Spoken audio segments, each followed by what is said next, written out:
It's known as the school-to-prison pipeline, a growing trend of children being removed from public schools and indirectly pushed into the juvenile justice system. Kids are suspended, expelled, or arrested, sometimes for minor offenses that in the past might have been handled in the school environment. Critics often point to zero-tolerance policies and the increased presence of police on campus as contributing factors, but what else is driving the pipeline, and which kids are most affected? We'll explore those issues tonight in our First Coast Forum. Good evening and welcome to tonight's First Coast Forum, the School-to-Prison Pipeline. I'm Melissa Ross. And I'm Tarek Minor. In a special collaboration tonight, we're taking an in-depth look at the school-to-prison pipeline, an issue that's become a flashpoint of discussion here in Jacksonville and around the country. Why is this important? Well, the data shows that zero-tolerance policies in schools, originally intended to cut down on school violence, sometimes result in black students facing disproportionately harsher punishments than their white peers, often for the exact same offenses. Black students are suspended or expelled 3 times as often as white kids, and the trend actually begins in preschool. Yeah, here in Jacksonville, the issue has cropped up in the local debate over whether more students in the school system should be issued what's known as a civil citation for a nonviolent offense as a way to keep them out of the criminal justice system. Tonight, our panel of experts will discuss this issue in depth. Now, let's go back to the audience. We've got another question. Hi. Well, my name is Khan and I am from Pakistan. And I am here on an internship as a fellow of International Center of Journalists and working with Florida Times Union for next 2 weeks. I was listening to your discussion, and the thing which made me curious and I thought to pose a question in front of you is that as compared to Jacksonville in Pakistan, my district has about 4.3 million people. Pakistan is a populous country. It is 6th largest country of the world in terms of population.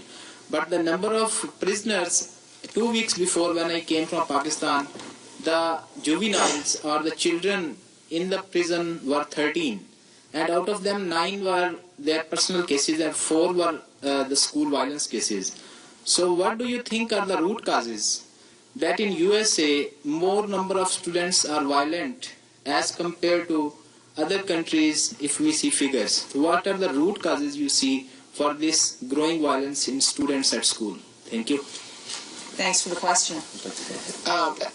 That's an interesting question because I think that, we have to look at the systems that really allow all of this to take place. And I think once you start to examine the systems from schools feeding the whole idea of kids going to prison, then you can start to make really substantive changes at that point. I just don't think that we've gotten to the point where we're starting to look at the larger picture of what's happening and how we're getting our kids from school to prison.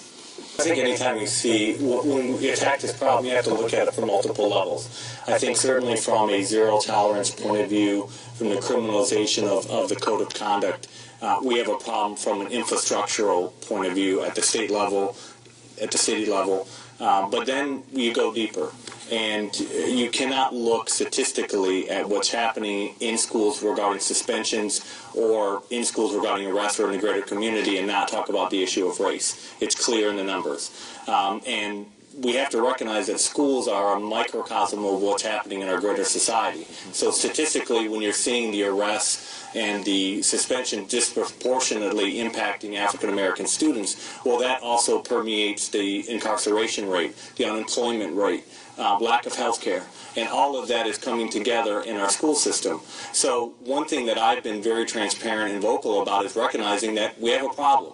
If we don't admit that there's a problem, we'll never get to the solution. And I think that's what has motivated more people to get involved in public education, because ultimately the only way to change all of that is to empower children with the skills and knowledge to do better than the generation before them. That only comes through an education process. And so I agree with the senator, it's about funding, but it's also, to the greater point, the cultural clashes that exist in our schools. And they do exist. Now, that's not to say that people are targeting African American students, but a lot of the discipline issues that we see do come from a place at the home but then how are they handled in the classroom? And is there a disproportionate response to that behavior? And I do think when you talk about teachers and students of different races and socioeconomic background as well, socioeconomics plays a role in this, it's not just race, is that we have to, as a system, do a better job of recruiting African Americans to become teachers. We're starting to do that. We have a great partnership with Ed Waters College's called the Mr. Program.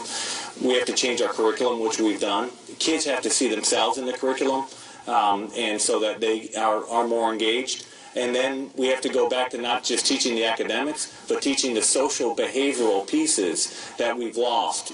There's something to shaking someone's hand, looking them in the eye, dealing with conflict, and we have to do a better job of teaching that in schools, and we're starting to do that at the elementary level with our curriculum.